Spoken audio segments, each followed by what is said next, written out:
Dito naman tayo kay Senator Bato. Ay Senator Bato de la Rosa. Ilan ba sa inyo ang naniniwala na mali yung ginawa ni Senator Bato na pag-alis sa Senado? Ilan sa inyo? Ang naniniwala, lagay niyo diyan sa comment section na. Hindi daw alis ng Senado si Senator Bato de la Rosa ayon sa kanyang abogado kasi binigyan daw siya ng lookout bulletin order. Lookout bulletin order. Ibig sabihin, kung aalis siya, aalamin kung saan siya pupunta at kailangan malaman kung saan siya pupunta. Kasi wala pa naman wala siya, paano siya magkakaroon ng whole departure order? Wala nga siyang kaso dito sa Pilipinas. Hindi naman pwede na yung ICC warrant magpo-prevent sa kanya sa pag-travel sa kung saan man niya gusto magpunta. Wala nga jurisdiction ng ICC sa atin. So ibig sabihin, panggigipit lang talaga ito. Ginigipit lang talaga nila si Bato de la Rosa siguro para magkaroon ng kulang diyan sa Senado. Pero magulat kayo, baka ngayon bumalik si De La Rosa doon. Bumalik si De La Rosa, baka nag-weekend lang siya with the family, bumalik siya ulit sa sa Senado Ni Senator Bato de la Rosa na hindi siya aalis ng Pilipinas. Yan ay kahit pa posible siyang ipaaresto dahil sa warrant of arrest ng International Criminal Court. Nasa frontline ng balitang yan si Gio Robles. Matapos sumibat sa Senado kasunod ng barilan, ang tanong ngayon, nasaan na naman si Senator Bato de la Rosa? Walang kasiguraduhan dyan. Pero ang sure ayon sa abogado ng senador na si Attorney Israelito Torion, hindi raw aalis ng Pilipinas si Bato. I don't think Senator de la Rosa is a threat to national security, much more public health or public order. He's just one person. But I'm not saying that he has plans of going abroad. Mahal na mahal ni Senator Bato ang Pilipinas, hindi aalis ng Pilipinas yun. May mga impormasyon na raw ang Department of Justice na makakatulong para matukoy kung nasaan si De La Rosa. Matatandaang naglabas ang DOJ ng Immigration Lookout Bulletin Order laban kay Bato. Bakit ka maglalabas ng Immigration Lookout Bulletin? DOJ ka pa man. Kung wala naman kayong case build-up sa kanya. Kung walang kaso against him, bakit kayo maglalabas ng lookout bulletin? Alam niyo dapat kasuhan itong DOJ ng grave abuse of discretion. Again, walang kaso si Bato sa Pilipinas. Ang kaso ni Bato, nasa ibang bansa, nasa ibang lahi, na hindi na tayo miyembro. So, ibig sabihin, pag inutusan tayo ng ICC, kahit na hindi na tayo member state, susundin pa rin natin. Anong nangyari sa ipinaglaban ni Jose Rizal, nila Andres Bonifacio, para makakamtan itong kalayaan na ito, kung tayo mismo, wala tayong sariling paninindigan? Anak ng tinapay yan. Sabi ko nga sa inyo dyan sa South China Sea, dagat man lang yan, mga bato man lang yung pinag-aawayan natin dyan. Just by mere presence ng mga nagkiklaim ng mga isla na yan, galit na galit tayo. Protesta tayo ng protesta. Tapos ito, a foreign entity, foreign court, ang gustong manghimasok dito sa Pilipinas. Wala man lang tayong resistance. Tayo pa yung kusang nakikipagtulungan na wala naman tayong responsibilidad para doon. Kasi kung ako, DOJ, ang gagawin ko is, sige na nga, sampahan na natin ng kaso to si De La Rosa dito para makulong na yan. Para makulong si De La Rosa, kailangan yung sampahan siya ng kaso dito sa Pilipinas. Bakit hindi kayo nagsasampa ng kaso sa kanya at kay Duterte dito sa Pilipinas? Kaya kayo hindi nagsasampa sa kanya ng kaso sa Pilipinas kasi nga alam ninyo na hindi naman talaga magfa-fly, wala naman talaga kayong ebidensya na hindi political ang mga korte dito sa Pilipinas, hindi katulad dyan sa ICC na yan. Na highly politicized yung mga kaso dyan. Dito sa Pilipinas, walang politika rito, pantay talaga ang batas dito at gumagana ang mga korte dito. No bail man din yan kung crime against humanity or multiple murder, no crime man yan. Dito nyo ikulong si Bato de la Rosa, mas mapangit pa yung estado ng kulungan dito. Sa ibang bansa, pinadala nyo yan, ganda-ganda ng kulungan dyan. Baka may basketballan pa daw sa loob, tas may garden pa daw, pwede ka maglakad-lakad. I mean, ka lang daw pumapasok ka lang daw sa kwarto mo pag matutulog ka na Pero you are free to do everything, anything na wala dito sa Pilipinas para ipapadala nyo pa si Bato sa magandang bahay. Na libre lahat, di ba? Gusto naman. Kung talagang gusto ninyo na mapanagot si Bato de la Rosa, sampahan nyo ng kaso dito sa Pilipinas. Mantakin magkakaroon ng lookout bulletin nang wala naman siyang kaso sa Pilipinas. Anong katangahan yun? Sa kabila niyan, kinikilala raw ng ahensya ang paglalagay ng Senado kay Bato sa kanilang protective custody. Kaya hanggat walang desisyon ang Korte Suprema sa mga legal na issue sa arrest warrant ng International Criminal Court, wala munang aksyong gagawin ng DOJ. Pero sakaling magtangka raw na umalis ng bansa si Bato, posible siyang ipa-aresto. Sagot naman dyan ni Torion, Bobo, di ba? Ba't mo i-aresto? Anong kaso ko? Ba't mo arestuin? Bawat isa sa atin, may visa ako. Bawat isa sa atin, may pasaporte ako. Bawat isa sa atin, may karapatang mag-travel. Oo, right to travel. Lahat tayo meron. Anong mo? Anong meron ka o anong pwede mong gamitin para hindi ako paalisin? Humingi ba ako sa iyong pamasahe? Ikaw ba gagastos ng hotel ko? Di naman. So anong reason mo para pigilan ako? O wala naman akong kaso sa Pilipinas na pwede kong takasan. Kaya ako aalis. Bobo eh. Hindi maaring ipa-aresto si Bato dahil Immigration Lookout Bulletin Order pa lang ang meron laban sa senador at hindi Hold Departure Order. Local court lang daw ang maaring Diba bobo, no? Bobo. Oh, kasi ang hold departure order, i-issue yan, hindi naman ng DOJ, i-issue yan ng local courts, ng RTC, MTC, ganyan. Oh, i-issue yan ng korte. Hindi naman korte ang ang DOJ. Fiscal man lang sila. Di ba? Kung hold departure order yan, mayroong reason for issuing a hold departure order. It's either meron siyang kaso na malala dito na pwede niyang takasan. Eh, ang problema nga, walang kaso siyang tatakasan. Kahit nga yung lookout bulletin. Dapat nga hindi ginagawa yan eh. Kasi karapatan ng bawat isang Pilipino na umalis at magpunta kung saan niya gusto magpunta. Walang ka-issue-issue at walang aberya. pumigil kay Bato. It's just a, what you call this, it's just basically a lookout. Be more vigilant. If that party, if that person comes to the airport, then report it to the DOJ right away. Ang NBI naman itinuturing ng persons of interest sina Senator Robin Padilla at Senate Sergeant at Arms Mau Aplasca sa kinaroroonan ni Bato. Madaling araw nitong Huwebes, sumibat ng Senado si De La Rosa kasunod ng putukan doon. Ayon kay Aplasca, nakita nila sa CCTV na kasama ni Bato si Padilla. Kaya nga, anong problema doon? Kung umalis si Bato, lahat naman ng mga senador umaalis. Sinabi ni Bongbong, wala daw aaresto. Sinabi ng pulis, walang aaresto. Sinabi ng NBI, walang aaresto. O ba't hindi siya pwedeng umalis? 'Di ba? Hindi ka lang pwedeng umalis kung nasa loob ka ng kulungan. Halimbawa, nasa loob ka ng kulungan. Sir, palabasan ako ng kulungan. Aalis ako. Ang tumakas kapag ka nakakulong, hindi naman siya nakakulong. Hindi naman siya preso ng Senado. Hindi ba? Wala naman siyang kaso sa Pilipinas.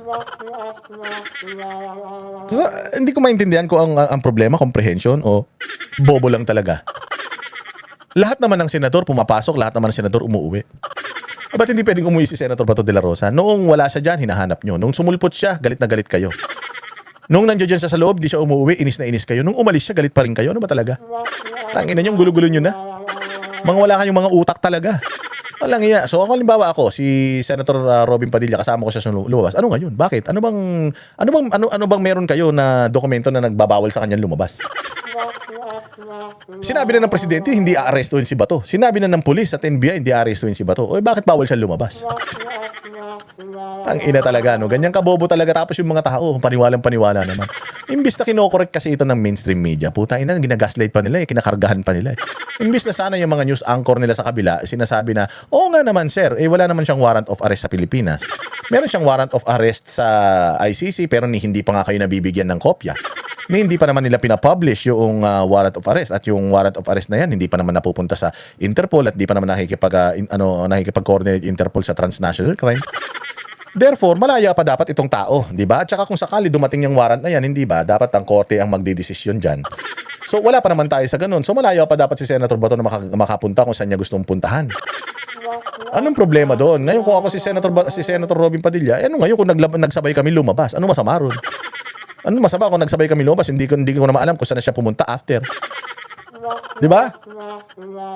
Diyan pa lang, sabi ko nga, diyan pa lang, palpak na eh. Wala nang patutunguhan eh. Ito politika na lang talaga to, paninira na lang talaga ito sa Senado. Na sumakay sa isang sasakyan ng madaling araw ding yon. Yung nakita po namin sa CCTV at saka yung report po ng ating mga security personnel na nakita po si Senator De La Rosa at si Senator Robin Padilla na naglakad at sumakay sa sasakyan at lumabas sa premises ng Senate about 2:30 ng madaling araw. Tignan mo, meron bang tatakas? Meron bang tatakas na naglag pa? Meron bang tatakas na naglalakad papunta sa sasakyan at lumabas? Walang tatakas na ganun kasi may lag eh. May lag na kung anong oras sila lumabas eh. O sa logbook nakalagay eh. So kung tatakas ka, walang record. Walang record, CCTV lang siguro na tumatakbo. Papunta sa sasakyan tapos umalis, nag-disguise. May sinasabi pa si Trillanes nakawig daw. Paano mo nalaman? Kay NBI Director Melvin Matibag, dapat din tanungin si Senate President Alan Peter Cayetano sa kinaroroonan ni Bato. Siya po ang Senate President, siyang pinakang Ang namumuno. kapal ng mukha nito, no? Kaya na meron pa siyang mukha talaga na ihaharap sa taong bayan sa kabila ng pagsablay niya sa mga interview niya, no? Antindi. Minsan dito ka mapapaisip eh. Anong kapalit nitong lahat ng ginagawa mong ito? Itong pagsisinungaling mo, itong ipahiya mo yung sarili mo. Hindi naman ganyan dati ang NBI. Nakita niyo ba si Santiago na si Judge Santiago na pa-interview na ganyan. Nakikita mo ba si Judge Santiago na sumasama sa mga operation, mga naka full battle gear pa ganyan. Nakikita mo ganoon si Magno, Director Magno ng NBI bago palitan nito. Nakita mo umiepal ng ganyan. Anong kapalit niyan? O hindi kaya umi-ex deal yan tsaka yung mga proyekto ng asawa niya ganoon. Hindi kasi congresswoman ng asawa nito diyan sa San Pedro Laguna at na-i-involve din sa ghost project yung asawa nito. Hindi kaya yan ang hawak sa liig nila ng administrasyon na ito. Nagtatanong lang po tayo, hindi tayo nag-i-insinuate. Pero wala akong makita na benepisyo from him or nitong ginagawa niya na to. Wala akong nakikitang benepisyo, hindi naman siya magpupolitiko. Mga ganitong mukha, hindi naman nanalong politiko to. Oh. Alam mo 'yun, anong kapalit nitong lang ginagawa niyang panghihiya niya mismo sa sarili niya? Taka mo Senate President, tatanungin mo. Sino ka ba? O sino nagbigay ng authority sa iyo na babuyin mo yung mga mas mataas sa iyo? Sa Senado at sila po yung nagsabi na ang protective custody ng Senado si Senator Bato. So, ibig sabihin po niyan, they have the commitment to protect him. Suportado naman ni Senator Raffy Tulfo ang desisyon ng Ombudsman na suspendihin ng 6 na buwan si Aplasca na umamin na una siyang nagpaputok. Ito ang gago. Ito ang gago. Kapag may mga inaaping pulis, nandiyan siya. Pag may inaapi ang pulis, nandiyan siya. Ito, pinagtanggol siya. Bahay niya pinagtanggol. Gusto niyang patanggal. Ganyan katarantado itong mga tulfong magkakapatid na to ng mga walang betlog. Tapos nakikialam pa yung kapatid nila si Bita, ginakasalamin kahit na gabi. Kasi may topak. Sabi ni Mon Tulfo, may topak daw . Tapos ito, unsang ng tapang-tapang kapag away barangay, pero kapag tahimik. Kapag malalaki na yung kalaban, tahimik. Ito, sarili mo ba? Hindi mo may pagtanggol ka ng pagtanggol sa kung sino-sino sa Raffy Tulfo in action mo. Dapat talaga ikaw si Raffy Tulfo in missing in action. Missing in action. Sa kabilang banda, nararapat di mapanagot ang NBI asset na gumanti ng putok. Okay naman yan. Maganda naman yung sinabi niya na yan. Pero kung ako sa'yo, bakit yung OSAA namin ang tatanggalan nyo ang suspendin nyo? Okay lang sa amin, suspendin yung OSAA o suspendin nyo din yung NBI director nyo na napakasinungaling. Unang gabi pa lang, puro kasinungalingan na. Dapat ganoon, Raffy. Sa NBI, pero dapat din daw mapanagot ang mga NBI asset na gumanti.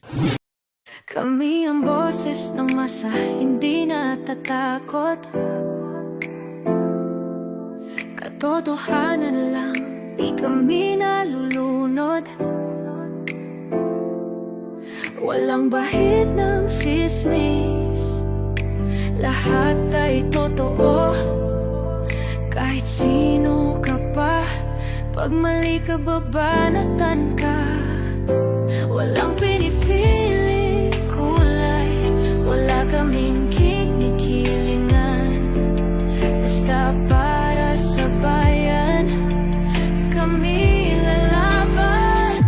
Pag tama palakpakan, pag mali banatan. Di matitinag, di matatakot, para sa bayan tuloy ang sigaw. Sa harap ng kamera, walang halong takot.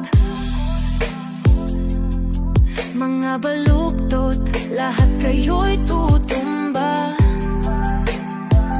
Ang hustisya at totoo, yun lang ang mahalaga.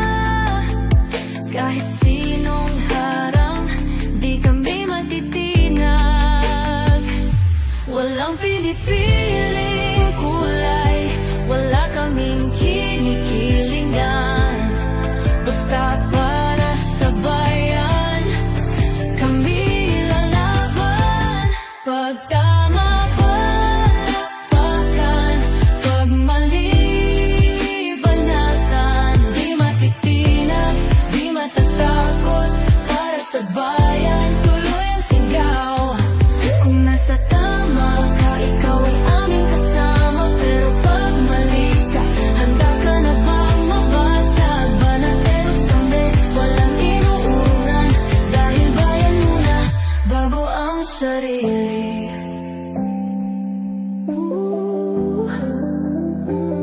Bago ang sarili.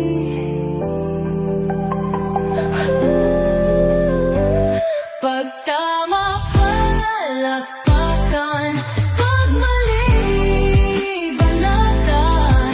Banateros ang sigaw, katotohanan ang